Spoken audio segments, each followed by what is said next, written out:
Marcus Chen stood in the center of the grand tribunal chamber, his hands bound with energy restraints that hummed softly in the vast silence.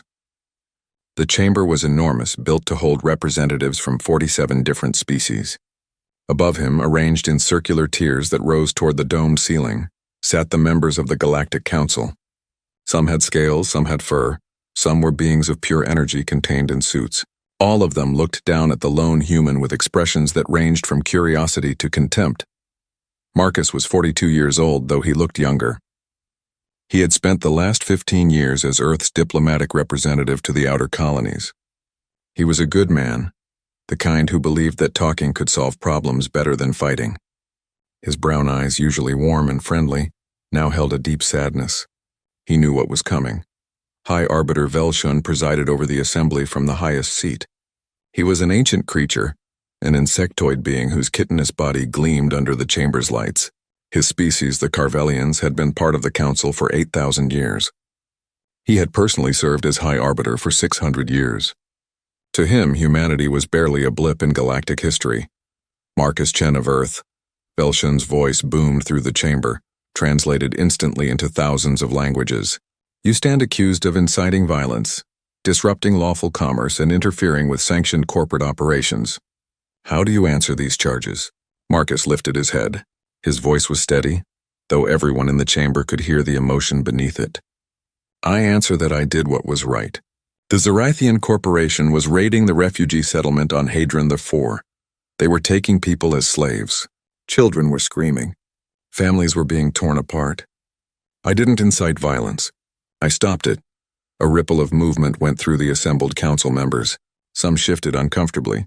Others remained perfectly still. Velshun's mandibles clicked together in what might have been amusement.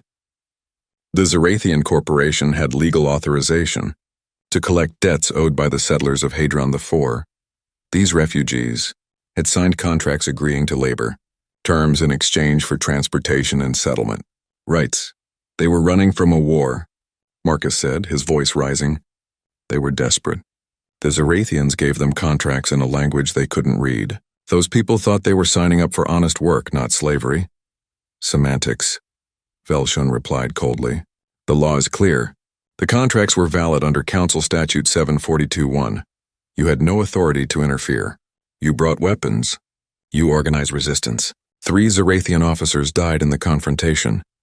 3 slavers died while attacking innocent people, Marcus shot back. And yes, I organized those people to defend themselves. I would do it again. The chamber erupted in a cacophony of sounds. Some species whistled, others roared. Some emitted ultrasonic frequencies that hurt human ears. The council members were arguing among themselves. Velshun raised one clawed appendage and the chamber fell silent. Your admission of guilt is noted. However, this tribunal is not merely about one incident on one backwater colony. This is about humanity's place in galactic society. Marcus felt a cold weight settle in his stomach. This wasn't just a trial. It was a message. Humanity joined the Galactic Council 200 standard years ago. Velshun continued.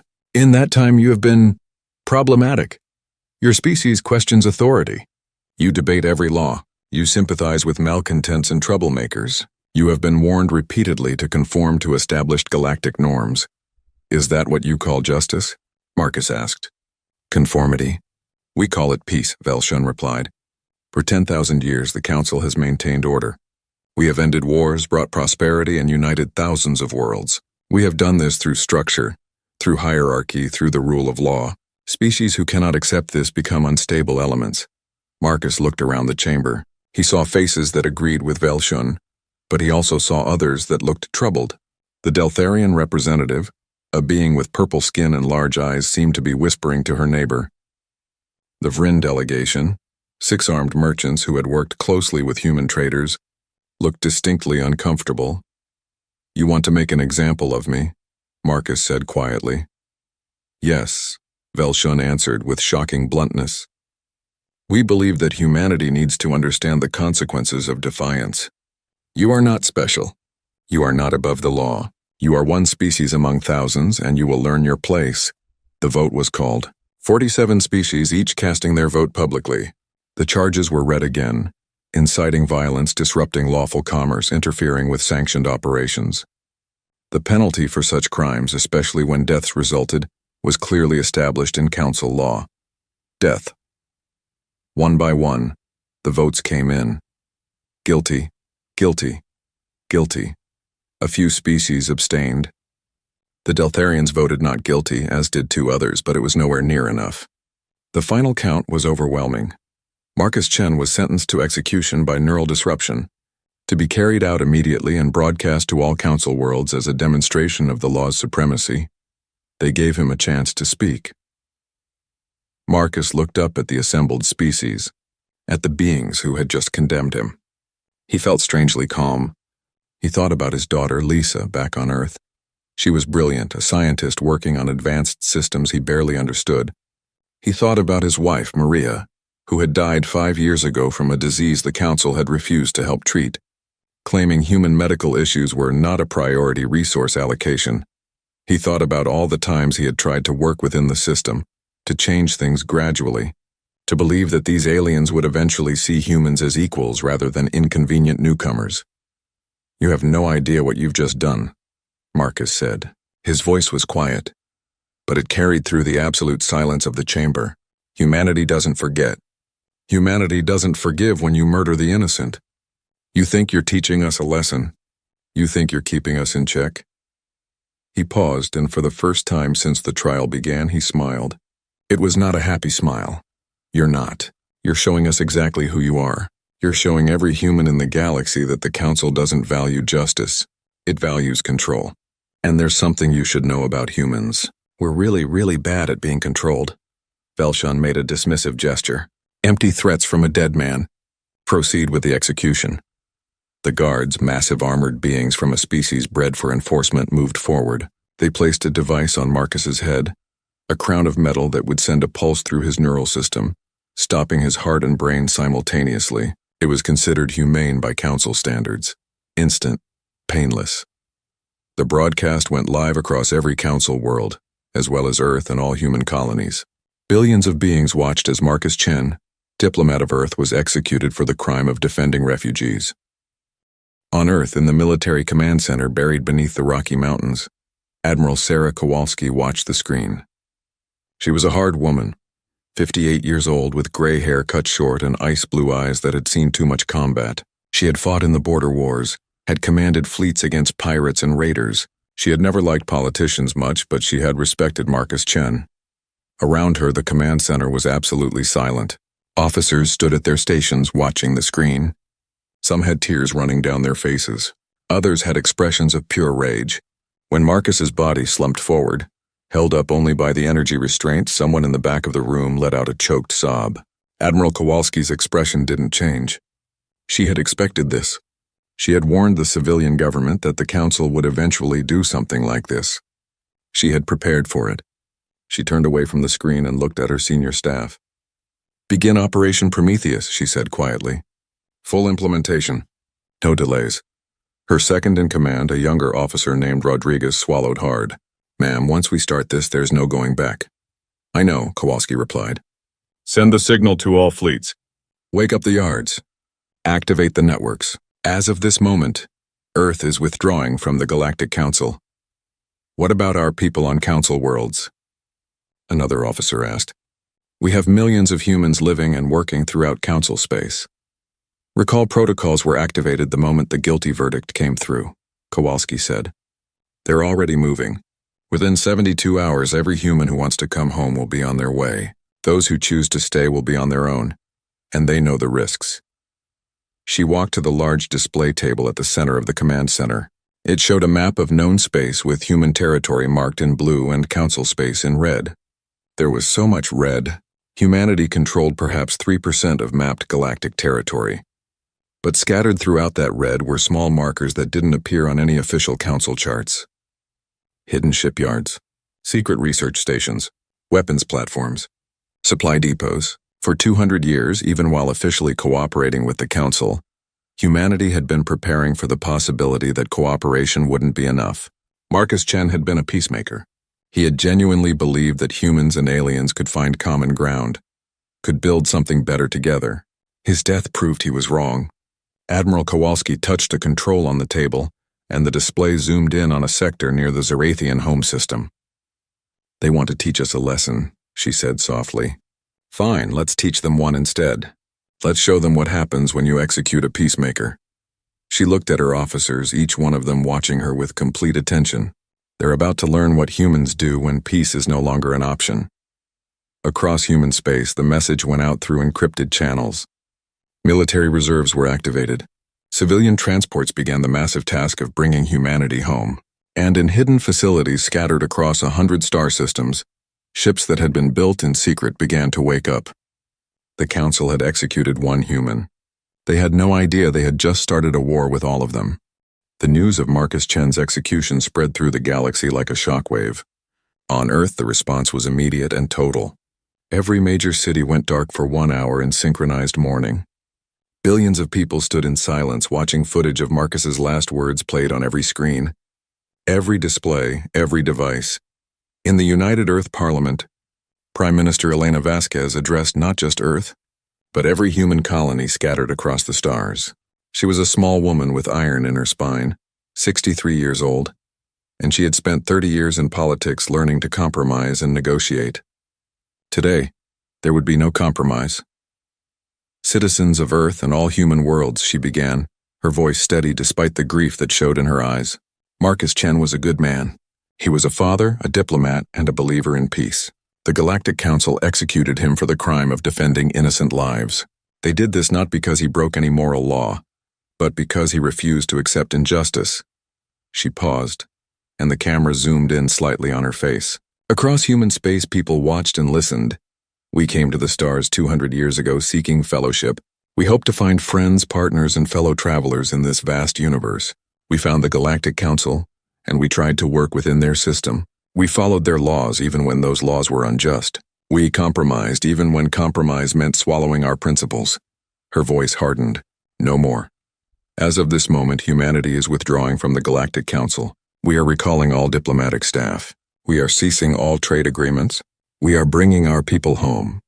We will no longer participate in a system that values order over justice, that places corporate profits above sentient lives, that executes peacemakers for the crime of having a conscience."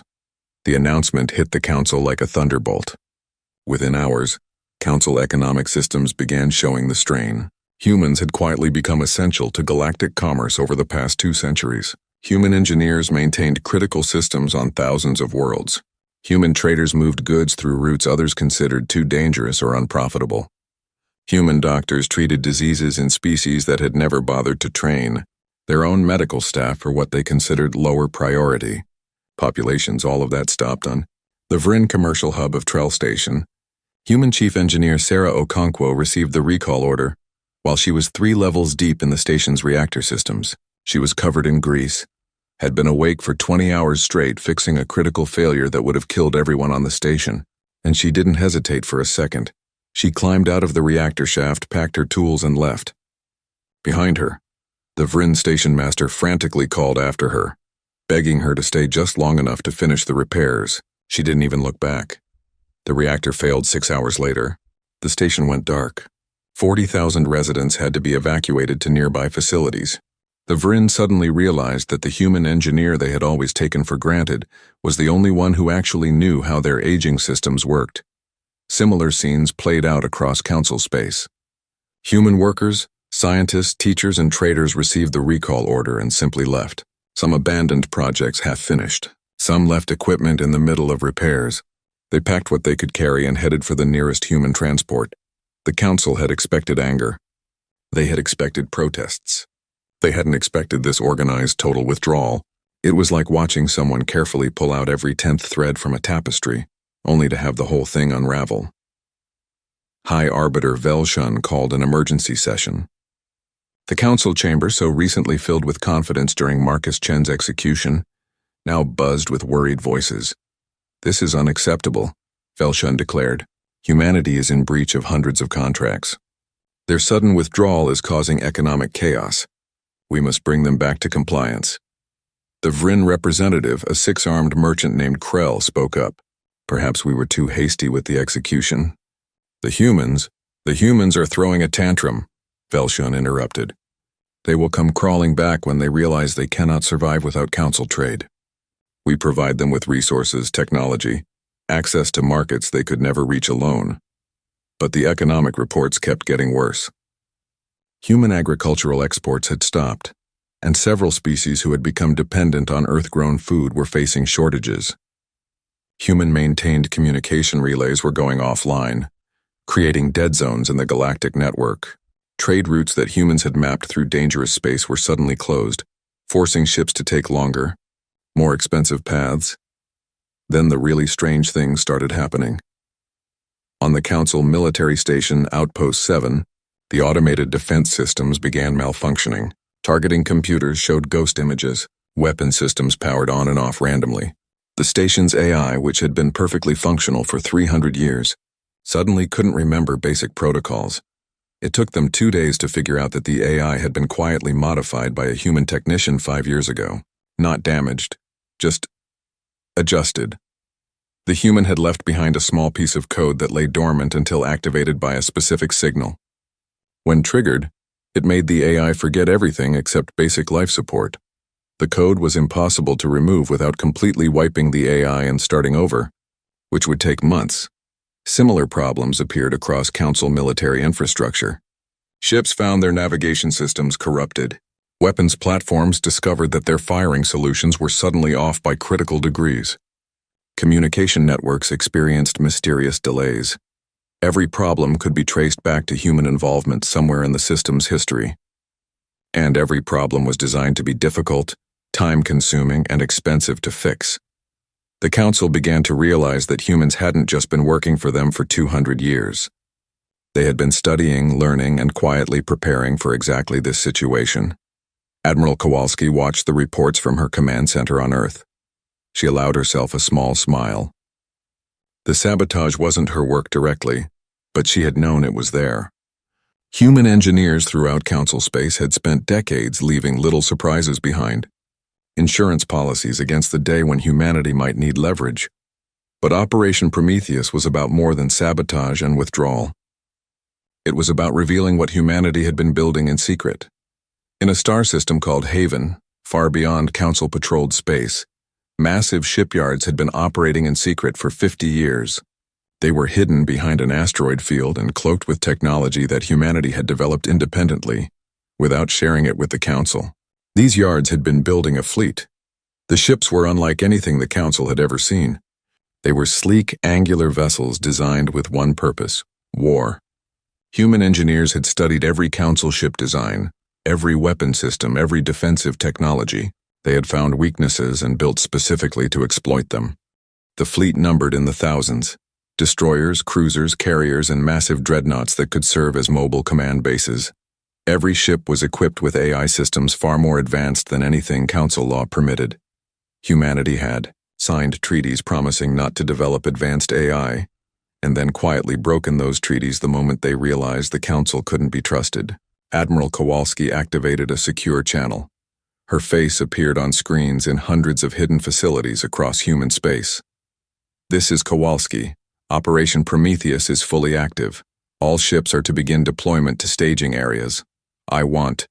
The first fleet positioned at coordinates 77 Gamma. Second fleet to 93 Alpha. Third through 8th fleets to defensive positions around Earth, Mars, and the outer colonies. She paused, looking at the camera with those cold blue eyes. "We didn't want this war, but the Council has made it clear that they see us as subjects, not equals. They murdered Marcus Chen to make a point. Now we're going to make one of our own. We're going to show them that humanity will not kneel." On Luna, in a research facility buried beneath the Tycho crater, Dr. Lisa Chen worked through the night. She was Marcus Chen's daughter, 34 years old, and one of the most brilliant minds in human space. She specialized in electronic warfare and AI development. She had been 7 years old when humanity joined the Council.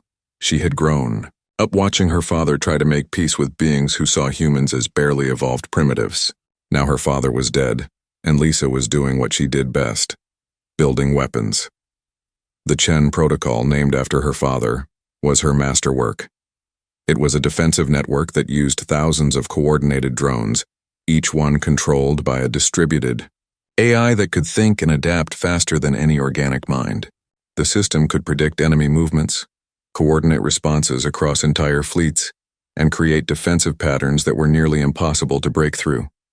She had offered it to the Council 3 years ago as a defensive system to protect vulnerable colonies. They had rejected it, saying it relied too heavily on AI and violated their technology restrictions. They had called her paranoid for thinking such defenses were necessary. Lisa looked at the screens showing her father's execution, played on repeat in the corner of her workspace. She had watched it 100 times now, and each time the anger burned hotter. "You called him a criminal," she whispered to the image of High Arbiter Velshun on the screen. "You killed him for having a conscience. Let's see how you feel when your entire military infrastructure can't stop what's coming." Across human space, ships began to move. The secret fleet left its hidden yards and headed for the borders of Council space. Transports continued bringing humans home, but now they were escorted by warships that appeared out of nowhere. Council scouts detected the fleet movement and sent urgent reports back to the High Arbiter. The reports described ships that matched no known design, moving in formations that suggested military training, heading toward Council borders in numbers that made the scouts' sensors seem broken. Velshun read the reports and felt something he hadn't felt in 600 years of service: fear. "How many ships?" he demanded. "Initial estimates suggest 3,000 capital ships with support vessels numbering in the tens of thousands," his military advisor replied. "High Arbiter, we had no idea humanity possessed this kind of fleet. Our intelligence suggested they had perhaps 200 modern warships at most." "Where did they build this fleet?" Velshun's voice was sharp with anger and confusion. "We don't know. The ships appeared from beyond our sensor networks. They must have shipyards and systems we never surveyed." Velshun stood, his ancient body moving with sudden energy. "Mobilize the Council Defense Force. Send delegations to the human borders. We will negotiate." "The humans have refused all communication attempts," the advisor said quietly. "They're not responding to any diplomatic channels." For the first time, Velshun understood what Marcus Chen had meant with his last words. Humanity had been preparing for this. While the Council had been confident in their superiority, humanity had been building, planning, and waiting. And now, the waiting was over. In the darkness beyond Council space, the human fleets gathered like storm clouds on a horizon. They didn't attack, not yet. They simply positioned themselves and waited, a silent threat that grew more terrifying with each passing hour. The galaxy held its breath, watching to see what humanity would do next. The human fleet hung in space like predators watching prey. For 3 days they simply waited at the borders of Council territory, making no moves, sending no messages. The Council's long-range sensors tracked every ship, counted every weapon, and the numbers kept growing more frightening. High Arbiter Velshun had called in military experts from a dozen species to analyze the human fleet. The reports they gave him were disturbing. "Their ships are smaller than our heavy cruisers," a Craxian admiral explained. "But our analysts believe they're faster and more maneuverable. The hull materials don't match anything in our databases. We've detected unusual energy signatures that suggest weapons we've never encountered. Surely we outnumber them," Velshun said. "The Council Defense Force has tens of thousands of ships." "Yes, High Arbiter. But our ships are spread across Council space, maintaining peace on thousands of worlds. It would take weeks to gather a force large enough to challenge this human fleet." "And?" The Admiral hesitated. "Speak freely," Velshun ordered. "Our war simulations suggest that even with numerical superiority, victory against this fleet is uncertain. The humans are using AI-coordinated tactics that our ships cannot match. Our AIs are limited by Council law to prevent them from becoming too autonomous. The humans appear to have no such restrictions." Velshun's mandibles clicked in frustration. "They signed the AI limitation treaties." "Yes, High Arbiter. They lied." On the bridge of the human dreadnought Valkyrie, Admiral Sarah Kowalski reviewed the tactical displays with her senior staff. The ship was enormous, 3 kilometers long, bristling with weapons that had never been test-fired in actual combat. Around it floated the rest of the First Fleet, 200 ships waiting for orders. All fleets report ready status, Commander Rodriguez said. We can begin operations on your command. Kowalski nodded slowly. She was about to start a war that would reshape the galaxy. She felt the weight of that responsibility, but she also remembered watching Marcus Chen die on that screen. She remembered the smug certainty in Velshun's voice as he pronounced sentence. Open a channel, she ordered. Broadcast to all Council worlds and the High Arbiter directly. Maximum distribution. The communication officer worked quickly. Channel open, Admiral. You're broadcasting to approximately 400 billion beings across Council space. Kowalski stood straight, her uniform perfect, her expression hard. Behind her, the bridge of the Valkyrie hummed with quiet efficiency. I am Admiral Sarah Kowalski of the United Earth Defense Force. 3 days ago, the Galactic Council executed Marcus Chen, a human diplomat whose only crime was defending innocent lives. The Council called this justice. We call it murder. She paused, letting her words sink in across the billions watching. Humanity tried for 200 years to work within the Council system. We followed laws we didn't agree with. We accepted second-class status. We hoped that reason and patience would win respect. We were wrong. She gestured, and the display behind her changed to show footage of Marcus's execution, his last words, his death. The Council believes that executing one human will keep the rest of us in line. They believe we are just another species that can be controlled through fear. They are wrong. The display changed again, this time showing the human fleet in all its vastness. This fleet represents 200 years of preparation. While we smiled and cooperated, we were also building, learning, and preparing for the day when cooperation would no longer be enough. That day has come. Kowalski's voice hardened. We are not here to conquer. We are here for justice. The Zarathian Corporation, whose illegal slaving operation Marcus Chen stopped, will be held accountable. Their corporate zones will be occupied. Their leadership will stand trial for crimes against sentient beings. This is not negotiable. She looked directly into the camera. To the other Council species, we have no quarrel with you. Our fight is with those who murdered an innocent man and the system that allowed it. Stay out of our way, and you will not be harmed. But if you stand with the Zarathians, if you try to stop us, you will learn what humanity is capable of when we fight for what's right.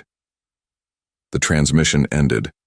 Across the galaxy, beings watched in shock, fear, or secret approval. The Council had ruled for 10,000 years through overwhelming force and the certainty that no one species could challenge them. Humanity was challenging them. High Arbiter Velshun immediately sent a message back. This is an act of war. Stand down immediately or face the consequences. Admiral Kowalski smiled when she received the message. Send this reply. We know. Then she gave the order that would change everything. First Fleet, proceed to Zarathian space. Begin Operation First Flame. The human fleet moved as one, ships accelerating to speeds that shocked the Council observers. They used quantum drives, another technology humanity had developed in secret, that allowed for faster travel than the standard fusion drives most Council ships used. The Zarathian home system had strong defenses. 3 orbital stations armed with plasma cannons, a defense fleet of 500 ships, and planetary shields that could withstand heavy bombardment. The Zarathians were one of the Council's most militarily powerful species, wealthy from their corporate empire and confident in their security. They had 6 hours warning that the humans were coming. They mobilized everything they had, called for Council reinforcements, and prepared to teach humanity a painful lesson about challenging their betters. The human fleet arrived and immediately split into precise formations. Dr. Lisa Chen's AI coordination systems went active, linking every ship in the fleet into one distributed intelligence that could think and react faster than any organic command structure. The Zarathian defense fleet moved to intercept, their ships forming a traditional battle line. It was a formation that had worked for thousands of years against countless enemies. It lasted 18 minutes against humanity. The human ships moved like a school of fish, each one perfectly coordinated with all the others. When the Zarathians fired their plasma cannons, the human ships weren't where the targeting computers expected them to be.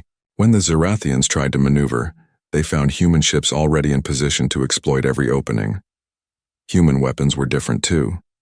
Instead of the energy weapons most Council species used, humanity had developed kinetic railguns that fired projectiles at incredible speeds. The projectiles were small, barely larger than a human fist, but they hit with devastating force and were nearly impossible to intercept with energy shields designed to stop plasma or laser fire. The Zerathian defense fleet was systematically dismantled. Human ships targeted engines and weapon systems with surgical precision. They didn't try to destroy enemy ships. They disabled them, leaving them floating helplessly in space. Throughout the battle, Admiral Kowalski broadcast a live feed to every world in Council space. She provided commentary like a teacher explaining a lesson. The Zerathian commanders are using standard Council tactical doctrine, her voice explained as the battle unfolded. They form defensive lines and rely on overwhelming firepower. This works against species who fight the same way. It doesn't work against coordinated AI-assisted tactics. A Zerathian heavy cruiser attempted to ram one of the human destroyers. A desperate move. The human ship simply accelerated away, then circled back and disabled the cruiser's engines with 3 precise shots. Notice that we're not targeting life support or crew sections, Kowalski continued. We're not here to commit genocide. We're here to prove a point. Within an hour, the Zerathian defense fleet was disabled. Within 2 hours, the orbital stations were offline, their weapons destroyed but their crews alive. Within 3 hours, human Marines were boarding those stations and taking control. The Zerathian leadership on the planet below watched in horror as their supposedly invincible defenses were casually swept aside. They sent frantic messages to the Council begging for help. High Arbiter Velshun dispatched the Third Council Fleet, a force of 800 ships to drive the humans out of Zerathian space.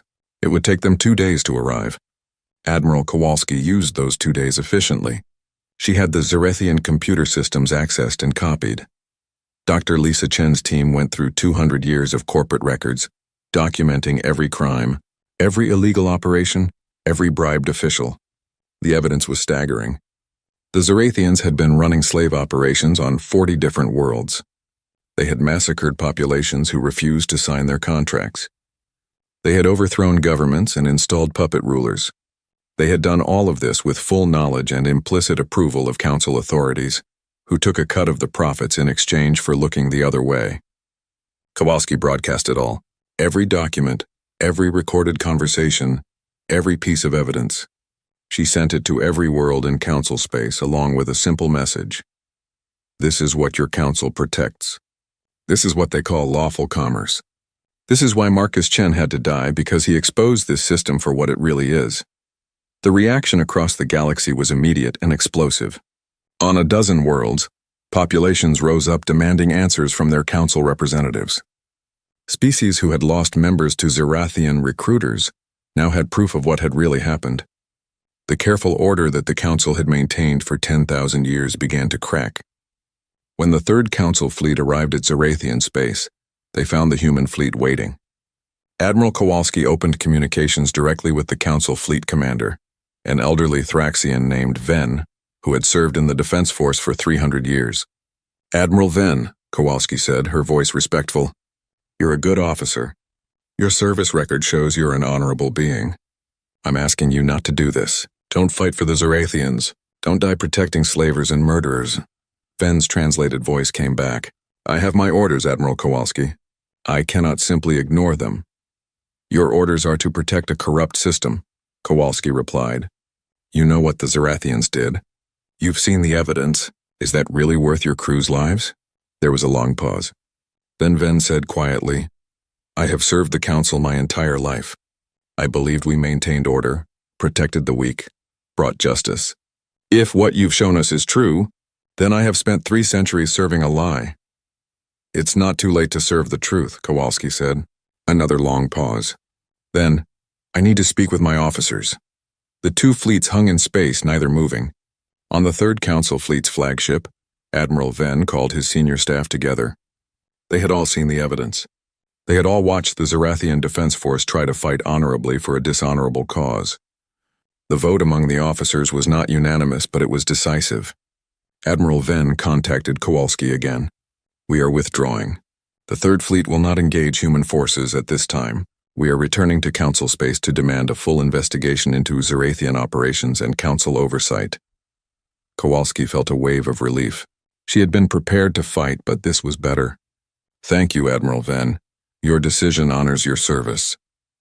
As the Council fleet turned away, something fundamental shifted. For the first time, a Council military force had refused orders. For the first time, beings who had served the system began to question whether the system deserved their service. High Arbiter Velshun watched this unfold from his chambers in the Grand Tribunal Station. He felt his carefully ordered universe crumbling. The humans had won a military victory, but worse, they had won a moral one. They had shown the galaxy that the Council was corrupt, and they had done it without massacring innocents or committing atrocities. They were proving that they were better than the system they were fighting against. Velshun realized too late that Marcus Chen had been right. Humanity didn't forget. Humanity didn't forgive. And humanity was far more dangerous than he had ever imagined. The war had just begun and the Council was already losing. The fall of Zerathian space was just the beginning. In the weeks that followed, humanity's war expanded across 8 fronts simultaneously, each one carefully chosen to expose different aspects of Council corruption. Admiral Kowalski had planned this campaign not just as a military operation, but as a moral crusade that would force the galaxy to confront truths it had ignored for thousands of years. On the Deltharian frontier, human ships liberated 3 labor camps where political prisoners had been held for decades. The Council had officially denied these camps existed, calling reports of them propaganda from malcontents. When human forces broadcast live footage of emaciated beings stumbling out of underground cells, blinking in sunlight many hadn't seen in years, the Council's denials became impossible to maintain. Dr. Lisa Chen personally led the technical team that cracked the camp databases. What she found made her sick. Beings imprisoned not for crimes but for speaking against local governors, for organizing workers, for writing poems that questioned authority. Some had been children when they were taken. Some were now elderly, having spent their entire adult lives in darkness. She walked through one camp personally, documenting everything. A small being, barely reaching her waist, approached her cautiously. It had purple fur and large eyes adapted for low light. It had probably been beautiful once. Now it was scarred and thin. "Are you really human?" it asked in broken common galactic. The guard said humans were demons, that you would kill us all. Lisa knelt down to its level. "We're not demons. We're just people who are tired of seeing others hurt. You're free now. We're taking you home." The being started crying. "I haven't seen home in 43 years. I don't know if anyone I knew is still alive." Lisa hugged it gently. "We'll help you find out. That's a promise." Scenes like this played out across Council space. Humanity's Hammer of Terra campaign, as the press started calling it, systematically targeted every dark secret the Council had tried to hide. Prison worlds, slave markets, forced breeding programs for species deemed useful. Each revelation shook the galaxy's faith in the system that had ruled for 10 millennia. But the Council didn't surrender quietly.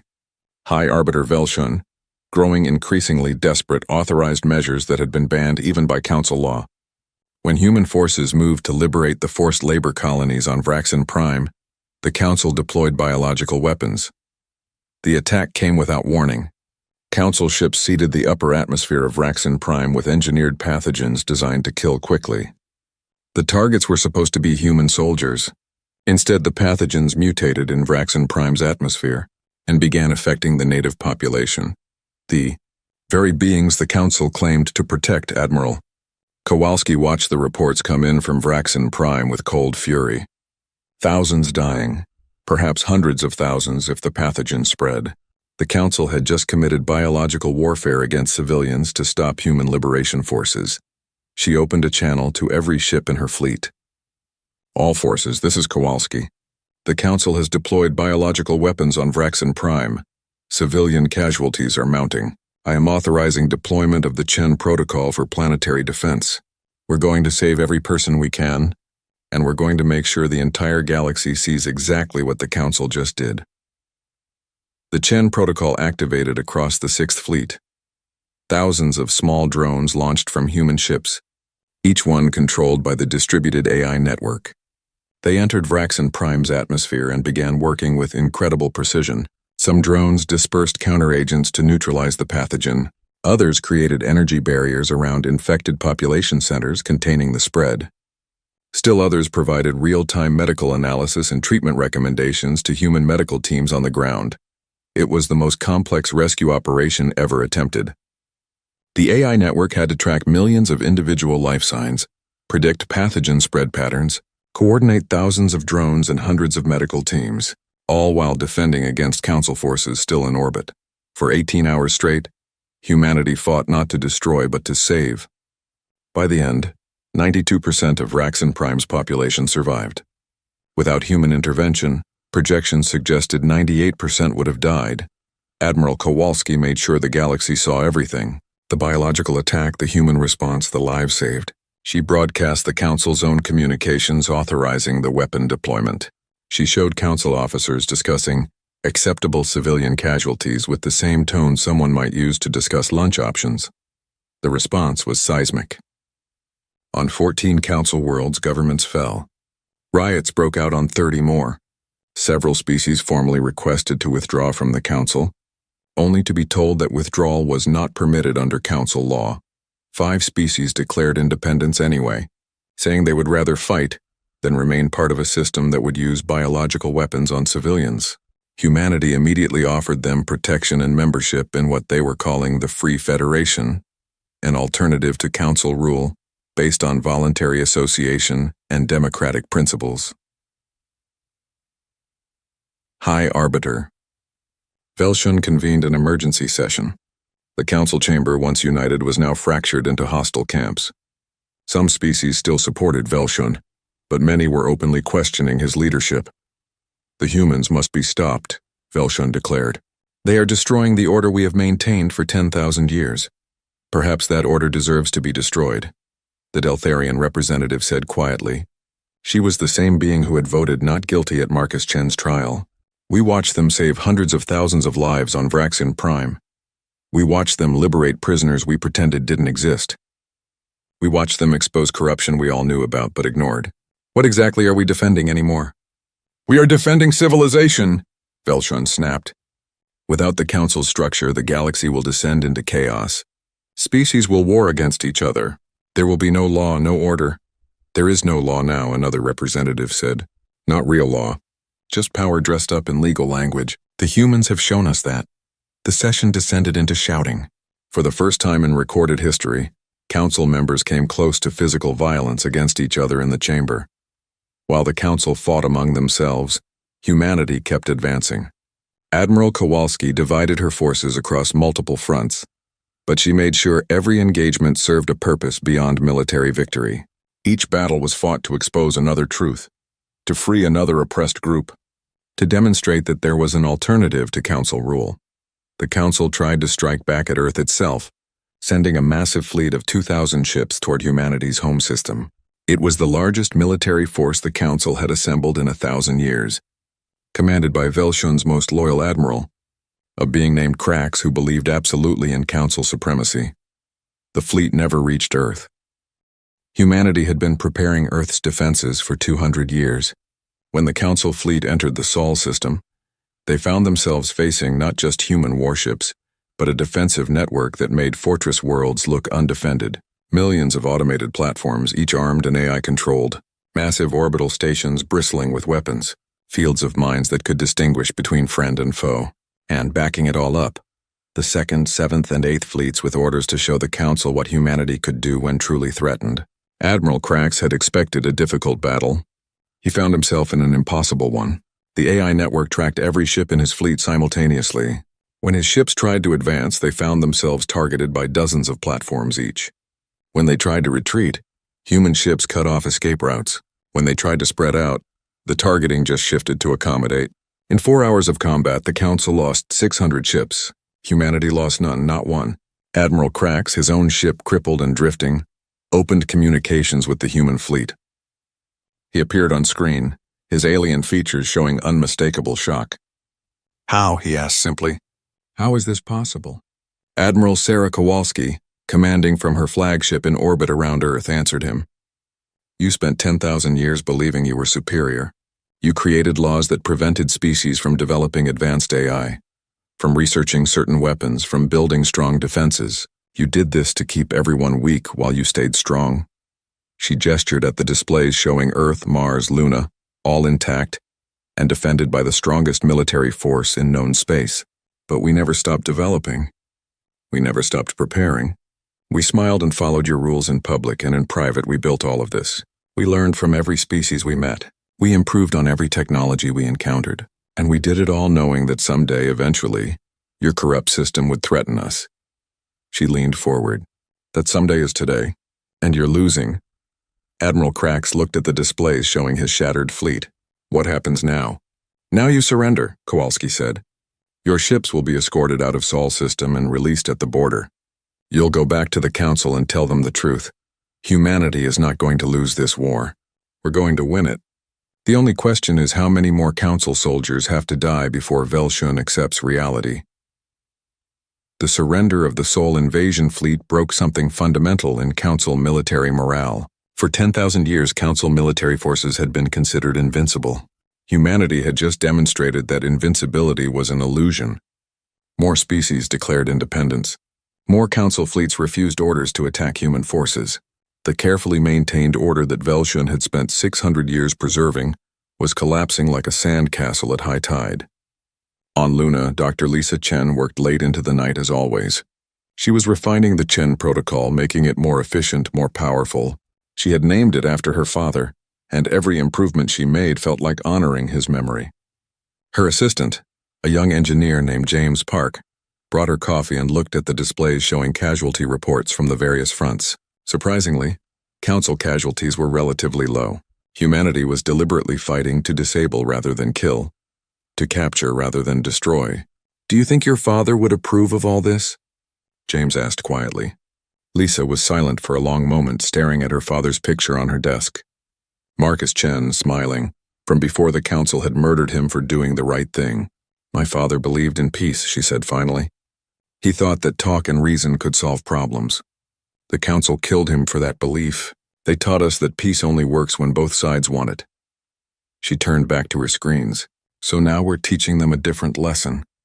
We're showing them that if they won't accept peace, they'll have to accept defeat. And maybe when this is over, they'll be ready to actually talk like equals instead of masters lecturing servants. She pulled up a new simulation, watching drones coordinate in patterns that were almost beautiful. My father died for justice. I'm going to make sure his death meant something. I'm going to make sure that when this is over, no one else has to die for standing up to tyranny. Across the galaxy, the war continued. 8 fronts, 100 battles, thousands of ships engaged in the largest conflict in 10,000 years. And on every front, humanity was winning not just through superior technology, but through superior purpose. They were fighting for something the Council had forgotten existed. The idea that might should serve right, not replace it. The idea that law should protect the weak, not the powerful. The idea that civilization meant more than just order. It meant justice. The galaxy was burning, just as Marcus Chen had predicted. But from those flames, something new was being forged, something that might actually be better than what came before. If humanity could win, if they could survive, if they could prove that their way was possible.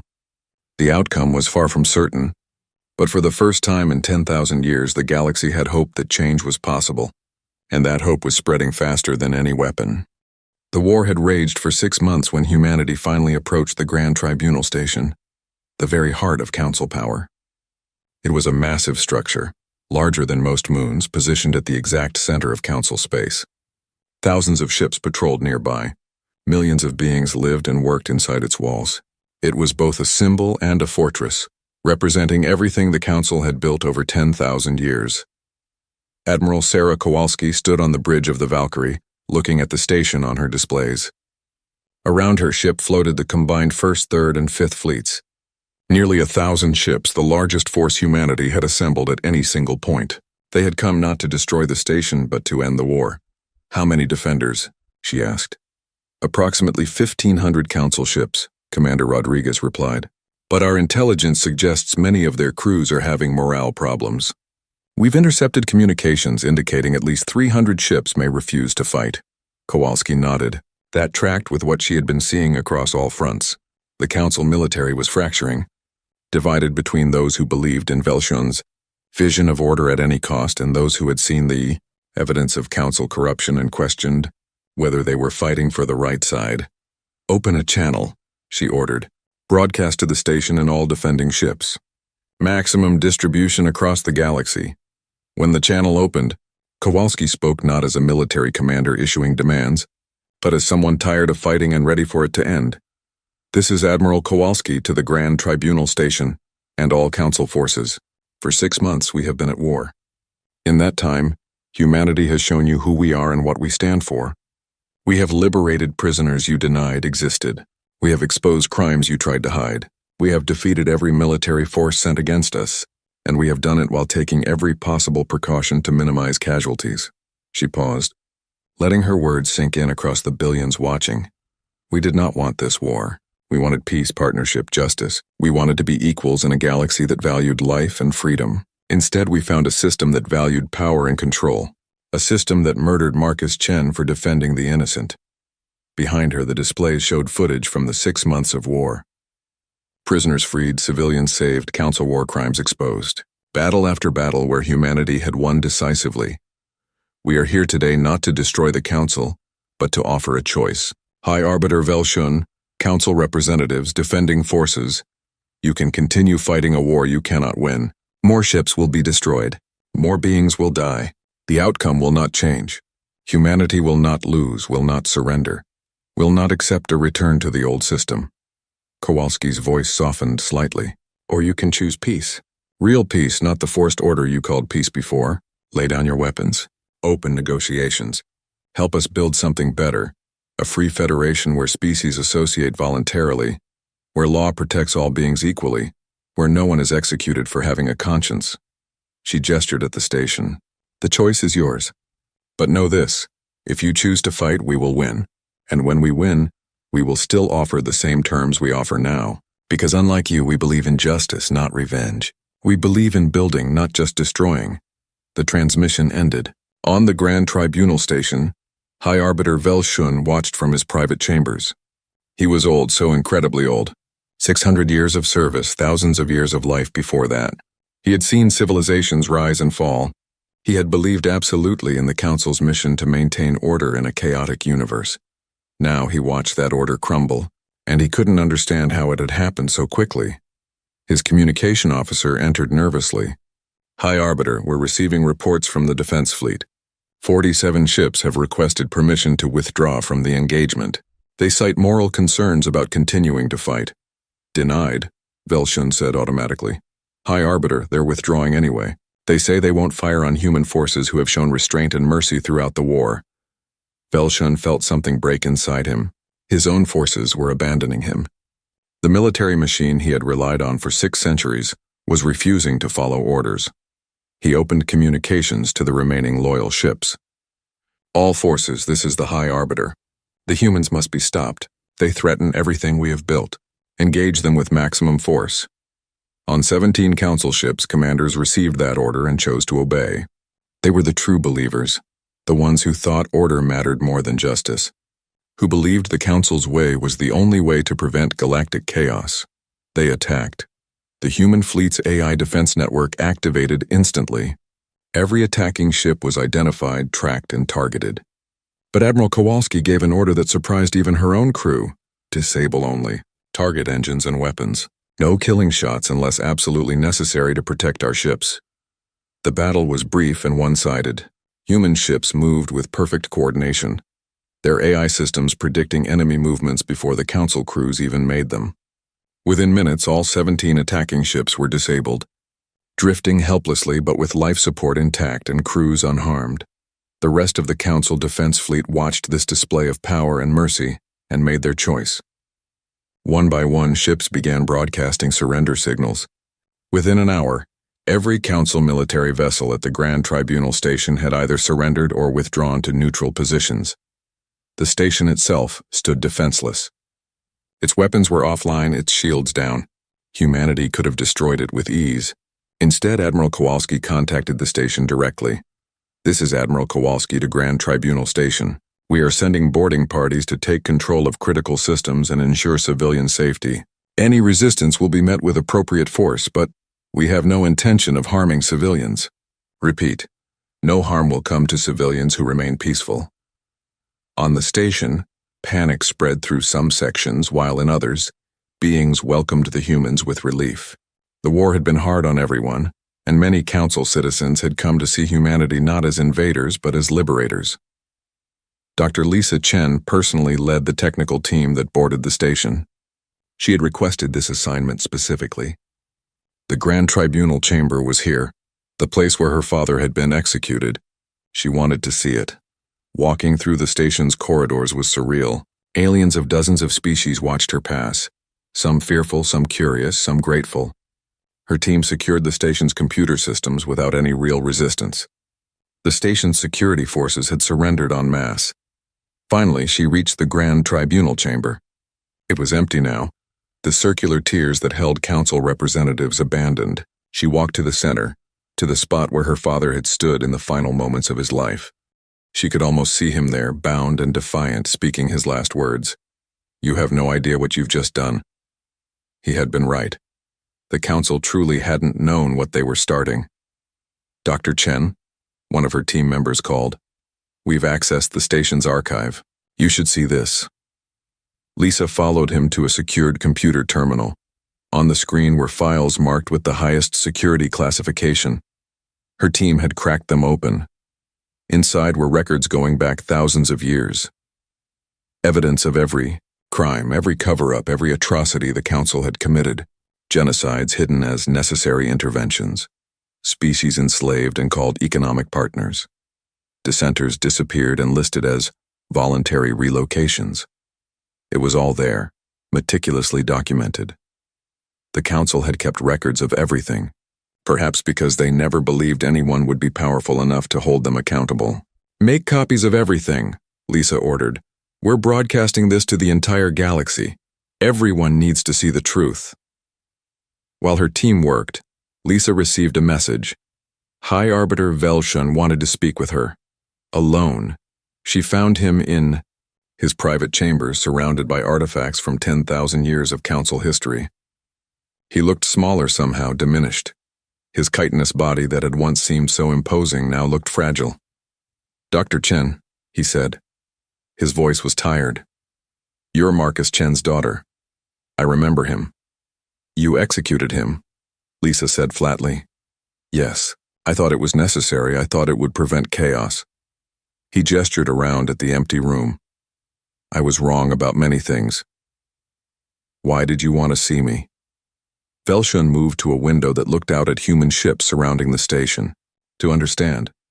Your species has defeated us completely. You could destroy this station, kill every council representative, take vengeance for your father and every other wrong we've done. But you haven't. Why?" Lisa was quiet for a moment. "Because that's not who we are. My father believed in justice, not revenge. He believed that even beings who do terrible things can change, can do better. You still believe that? After everything the council did to humanity?" "I believe it's possible," Lisa said. "That's what the Free Federation is about. Giving everyone a chance to do better, including you." Velshun made a sound that might have been laughter. "You offer mercy to the one who killed your father?" "I offer justice," Lisa corrected. "You'll stand trial. The evidence of council crimes will be presented. You'll be judged fairly, with legal representation, with transparency. If found guilty, you'll be imprisoned, not executed. That's the difference between your system and ours." "And if I refuse? If I try to destroy the station rather than surrender?" Lisa's expression hardened. "Then we'll stop you and save everyone we can, just like we've done throughout this war. We fight when we have to, but we don't kill when we don't have to." She turned to leave, then paused. "My father died believing that beings could be better than their worst actions. I'm honoring his memory by proving he was right." The trial of council leadership became the most watched event in galactic history. Humanity insisted on complete transparency.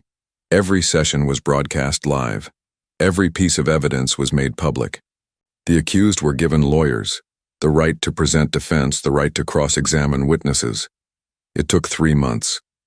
In that time, The galaxy watched as council leaders tried to justify their actions, watched evidence presented of crimes that made viewers sick, watched as defense attorneys actually defended their clients despite the horrific nature of the charges. High Arbiter Velshun was found guilty on multiple counts. So were dozens of other council officials. But humanity kept its word. No executions, prison sentences, requirements to pay restitution, assignments to restorative justice programs where the convicted would spend years helping rebuild what they'd destroyed. Meanwhile, the Free Federation began to take shape. It started with humanity and the 5 species who had declared independence during the war. Others joined quickly, species who had been oppressed under council rule, who wanted a voice in their own governance. The Federation's founding principles were simple: voluntary association, democratic representation, equal rights for all sentient beings, and absolute transparency in government. Every law was publicly debated. Every official was subject to term limits. Every species, no matter how small, had an equal voice. It wasn't perfect. There were arguments, disagreements, conflicts, but it was better. It was something that treated beings as equals rather than subjects. 1 year after Marcus Chen's execution, a memorial was dedicated on Earth. It was a simple monument, a statue of Marcus standing as he had in the tribunal chamber. Looking up with defiance and hope, Admiral Kowalski attended the ceremony, now retired from active service. Dr. Lisa Chen stood beside her, now heading the Federation's Technology Council. Thousands of beings from dozens of species had come to pay respects to the man whose death had changed everything. "Do you think he'd approve?" Lisa asked, echoing the question James Park had asked her a year ago. "Of everything we did?" Kowalski looked at the statue, at Marcus's face frozen in that moment of courage. He'd probably tell us we used too much violence, that we should have tried harder to talk first. He'd be right, Lisa admitted. But he'd also understand why we did what we did. Kowalski continued. He knew the council wouldn't listen to words alone. He said it himself in his last moments. They had no idea what they'd started. Lisa smiled slightly. We turned the galaxy to flame, and from those flames we built something better. Kowalski gestured at the diverse crowd around them. Species that had been enemies under council rule now talking, working together, building relationships. Not perfect, but better. They stood in silence for a moment, paying respects to the man who had died, believing that beings could change, that justice mattered, that peace was worth fighting for. Above Earth, human ships still patrolled. The fleet had been reduced but remained vigilant. The Free Federation believed in peace, but it also remembered the lesson the Council had taught. Peace only works when you're strong enough to defend it. Across the galaxy, former Council worlds were joining the Federation or reforming their own governments along democratic lines. The old order was dying, replaced by something chaotic and messy but fundamentally more just. There would be challenges ahead. Former Council loyalists still resisted. Some species struggled with democracy after thousands of years of authoritarian rule. Pirates and raiders took advantage of the chaos. The galaxy was less orderly than it had been under Council control, but it was also more free, more just, more alive with possibility. As the ceremony ended and beings began to disperse, a young alien approached Lisa. It had purple fur and large eyes, the same being she had met in the labor camp a year ago. "Dr. Chen," it said shyly, "I wanted to thank you. I found my family. Because of you, because of humans, I got to see them again." Lisa knelt down as she had a year before. "Your freedom was always yours. We just helped you claim it. Is it true what they say? That your father died so we could be free?" Lisa looked at her father's statue. He died for defending people who needed defending. He died because he believed every being deserved justice. We're just trying to finish what he started. The being looked up at the statue with something like worship.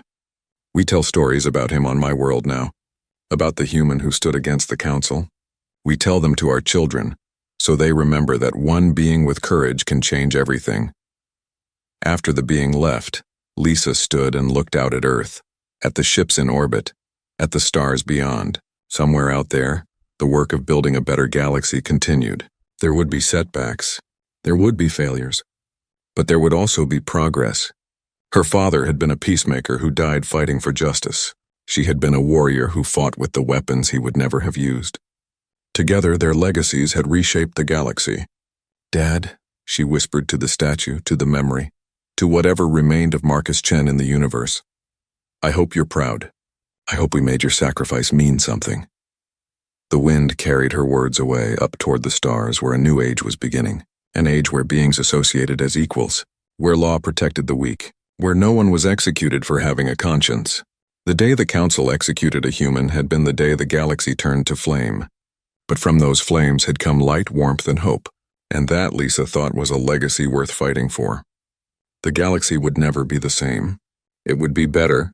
Not perfect, never perfect, but better. And that was enough.